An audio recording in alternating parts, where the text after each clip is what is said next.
है ना कि कितना प्रेशर जो है वो डाल सकती है इस किस्म की स्टेटमेंट्स अगर वहाँ के फॉरेन ऑफिस से आई हैं कि ह्यूमन राइट्स वायलेशन पे हमारी नज़रें हैं, अगर वो इस तरह की बातें करते हैं तो कितना प्रेशर जो है वो लेगी यहाँ की गवर्नमेंट। आप ये जहन में रखें, ये मतलब अभी आवाज़ें उठना शुरू हो गई हैं। मेरा ये ख्याल है कि अब ये मोर ओवर कर रही है, हमारी एस्टेब्लिशमेंट कर रही है, हमारी हुकूमत कर रही है।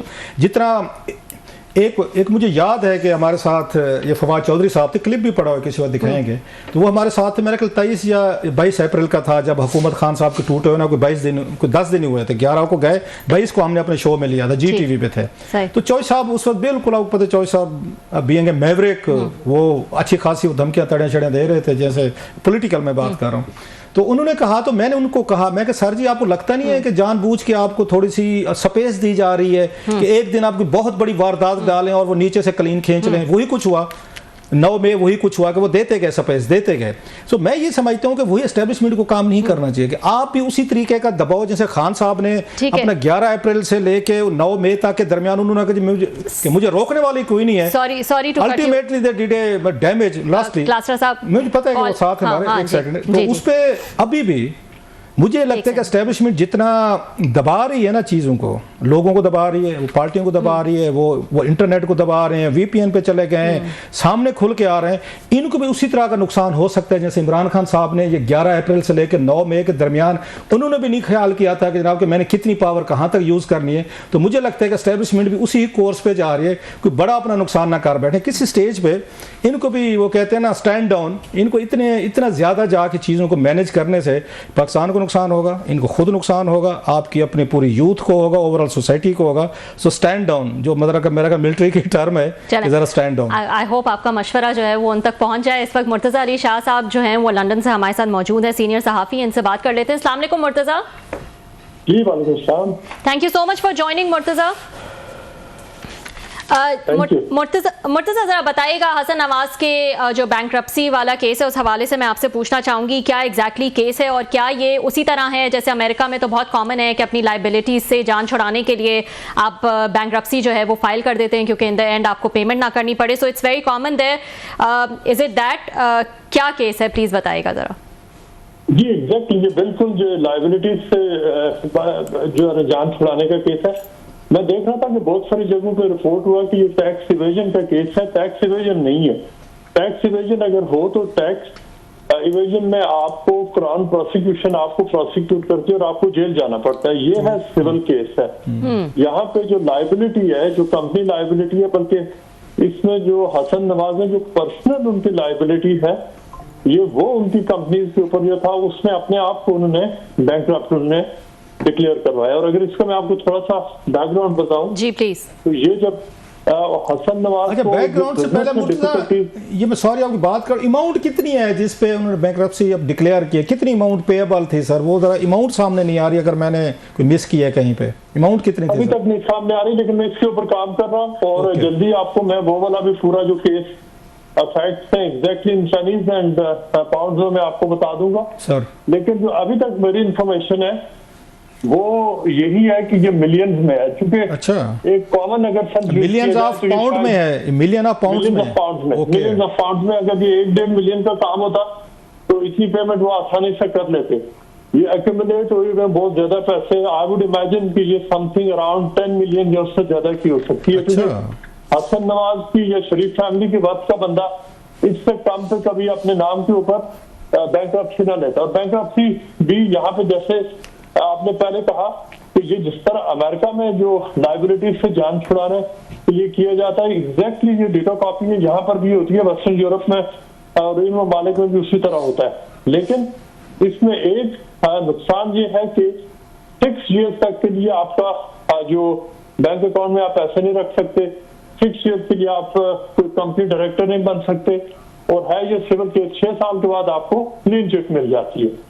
लेकिन अब यहाँ पे और भी बहुत सारे कवानीन आ रहे हैं इस हवाले से, हुकूमत इन लूप होल्स को वो स्ट्रेंथन करने के लिए। लेकिन बहरहाल जो बैंकरप्सी जो सिंपल टर्म्स में वही लोग लेते हैं जो जिनके ऊपर, यहाँ अच्छा एक और तरीका है कि बहुत सारे लोग जो केसेस आ जाते हैं, डेफामेशन केसेस आ जाते हैं, वो कंपनी की बैंकरप्सी दे देते हैं और कंपनी ऑब्वियसली को डायरेक्टर होता है वो अपने नाम के ऊपर अच्छा मुर्तजा, आपने ये पाकिस्तान में ऐसे कई केसेस हुए हैं, कुछ चैनल ने ये कुछ किया जो आप बता रहे हैं ना, एक कंपनी को डिक्लेयर कर दिया बैंकरप्ट और दूसरी खोल के फिर अपनी माजी में होती रही हैं चीज़ें, फेयर इनफ। लेकिन जरा ये हमें इसका ये बताया कि केस जो है अप्रैल का है, अगर मैंने ठीक पढ़ा है अप्रैल का केस अब हमारे सामने आ रहा है। नंबर 1 कि ये मतलब 5-6 महीने अगर किसी को पता नहीं चला, खबर आप सामने आई है। दूसरा ये है कि आपकी उनसे कोई बातचीत नहीं हुई, उनके हसन नवाज से, उनकी फैमिली से? साफ ज़रा आप मिलते रहते हैं, बीइंग ए जर्नलिस्ट आप उनसे वर्जन भी लेते हैं, वर्जन लेने की आपने कोशिश नहीं की कि क्यों बैंकरप्सी डिक्लेयर की है और कितने पैसे हैं, या क्या इतनी कैलकुलेशन की होगी ऑफ कोर्स उन्होंने जो आप 6 साल वाली बता रहे हैं? कोई राब्ता नहीं हुआ आपका उनसे सर?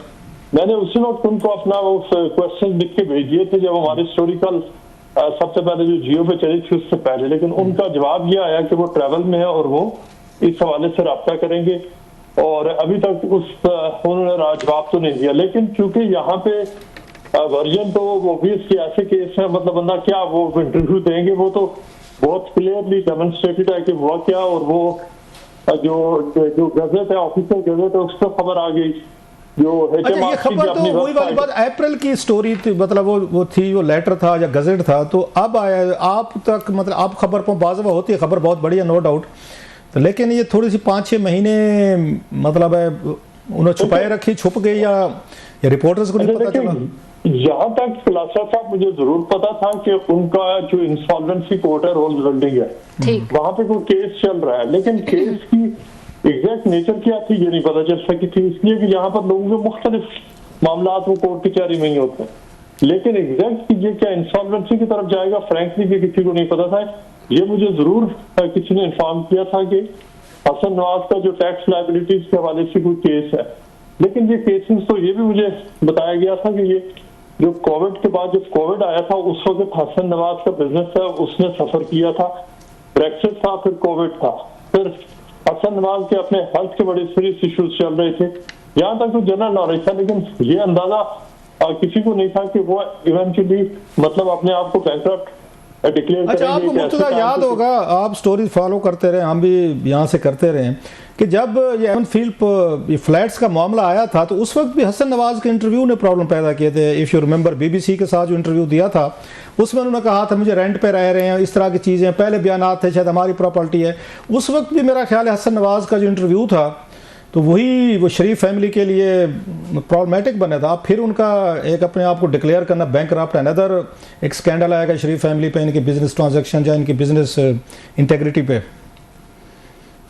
लेकिन ये वाला तो मैं समझता हूँ कि देखें वो तो उस वक्त जो उन्होंने वर्जन दिया था, देखें वो उन्होंने लीगली ठीक कहा था कि वो रेंट पे रह रहे हैं। होता ये है कि यहाँ पे जो अमीर लोग हैं उन्होंने देखे उनके घर यूके में है, उन्होंने उनको रजिस्टर करवाया है, वो ऑफशोर में वो कंपनी से कंपनी को लीज किया हुआ है, फिर मुख्तलिफ कॉम्प्लेक्स स्ट्रक्चर क्रिएट करके एक ही बंदे ने वो पाकिस्तान में तो आम आदमी नहीं समझता ना सर, ये तो लीगैलिटीज हैं, ये तो कवर है ना, लेयर्स हैं डिफरेंट, वो जो ऑफशोर होती हैं, फिर आम आदमी तो सीधा सीधा समझता है ना कि देखे अपने घर में रह रहे हैं और कहते हैं हम किराए पे रह रहे हैं। आम आदमी तो ये समझते हैं पाकिस्तान। एग्जैक्टली वो तो आज भी लोग वही पूछते हैं। लेकिन यहाँ पे देखें अपने नाम के ऊपर बैंकरप्सी ले लेना ये बहुत बड़ा स्टेप है, और खासतौर पर उस वक्त जब पाकिस्तान में आपकी हुकूमत है, मतलब आप वहाँ पे प्राइम मिनिस्टर आपकी चाचा है, आपके वालिद एक्चुअली डिफेक्टो प्राइम मिनिस्टर है, चीफ मिनिस्टर भी है, मामलात मुल्क के चला रहे, और आप मतलब अगर तो नाम के ऊपर आप बैंकरप्सी ले रहे हैं तो ये नहीं, बहुत ही दो बातें, एक तो बहुत ही लेट बैक अप्रोच है और दूसरा ये पॉलिटिकली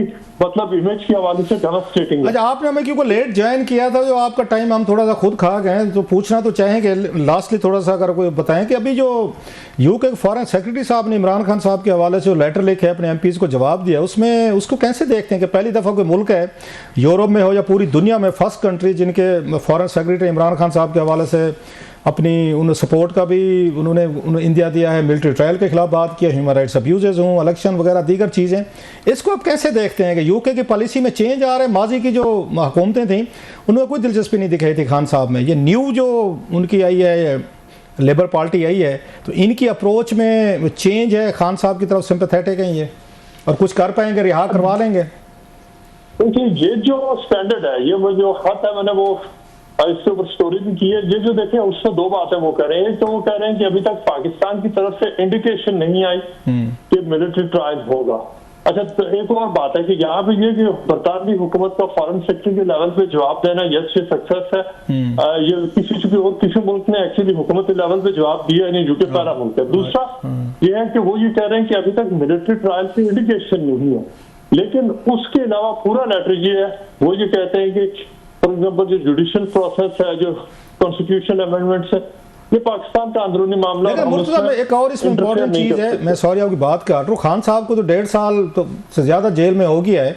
अब तक की जो उनकी हुकूमतें थी, इवन यहाँ का जो उनका स्टाफ था डिप्लोमेटिक, वो मतलब जाके मिल रहे थे, मुलाकातें कर रहे थे हुकूमत से, एस्टेब्लिशमेंट से, लेकिन कभी ओपनली उन्होंने नहीं किया था। FCO ने कभी इस पर बात नहीं की थी। ये फर्स्ट टाइम है कि उनके फॉरेन सेक्रेटरी ने बोला है और बड़ा खुल के बात की है, स्पेशली मिलिट्री ट्रायल पे, फ्रीडम ऑफ एक्सप्रेशन पे, ह्यूमन राइट्स से रिलेटेड चीज़ों पे।